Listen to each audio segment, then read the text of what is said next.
Le camion est désormais électrique, au gaz ou au biocarburant. Toutes ces nouvelles énergies remplacent peu à peu ou complètent le traditionnel gasoil propre encore aujourd'hui au transport routier.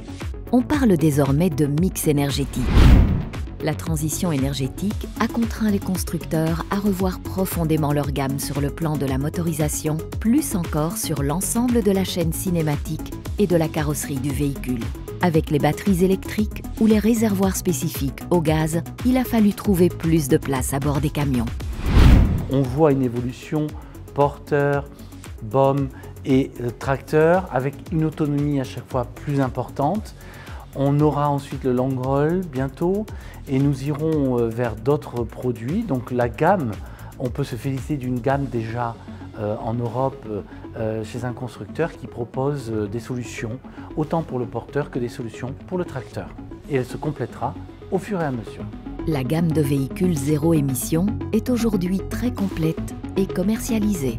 L'Union européenne a fixé des objectifs CO2 clairs et drastiques pour les poids lourds. Chaque constructeur a dû fixer une feuille de route de production. Avec l'arrivée des nouvelles énergies, les entreprises de transport ont dû revoir leur organisation de travail. Le temps d'immobilisation pour recharger ou ravitailler en électricité et en gaz les véhicules se sont rallongés. La transition énergétique du secteur pose à l'évidence des difficultés pour les entreprises car il y a un manque de lisibilité, de planification à moyen, court et long terme. Nous avons besoin d'une planification qui soit réaliste. La transition énergétique a un coût. Un camion électrique ou gaz vaut à l'achat jusqu'à 3 fois un véhicule roulant au gasoil. Les transporteurs regrettent le manque d'aide de l'État. Nous avons besoin d'aide qui soit beaucoup plus simple et à l'acquisition du véhicule. C'est-à-dire lorsqu'on achète le véhicule, on a déjà l'aide qui nous est versée, ce qui n'est pas aujourd'hui le cas. De la simplification. La transition énergétique a bouleversé la manière de fabriquer un camion ou de transporter les marchandises. Transporteurs et constructeurs vivent un véritable changement. Je pense que la transition énergétique est un tournant très important pour les activités de transport et celles du poids lourd.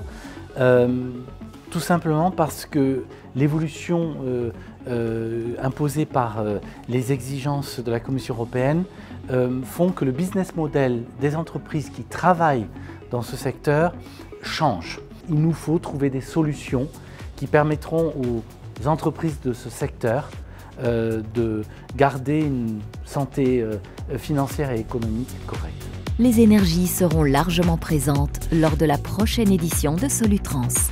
Outre sur chaque stand des constructeurs, des ateliers présentant ces nouvelles énergies seront proposés. Vous pourrez ainsi découvrir l'application de l'électrique ou encore du gaz, des biocarburants sur les véhicules industriels et urbains. Vous pourrez aussi conduire les véhicules zéro émission grâce à 2 espaces d'essai. Cette année, on va mettre en place également, pour démontrer justement les nouvelles mobilités, les nouvelles énergies, 2 pistes d'essai vraiment assez exceptionnelles. Une indoor qui va conserver les vélos cargo et puis une en extérieur. On va créer un village, là on est en train de le monter, ça va être quelque chose d'exceptionnel et qui va être en même temps éco-responsable. C'est-à-dire que je souhaite un village éco-responsable pour des démonstrations de véhicules nouvelle énergie. Solutrans s'annonce comme l'un des plus beaux plateaux d'utilitaires et de poids lourds zéro émission jamais présentés.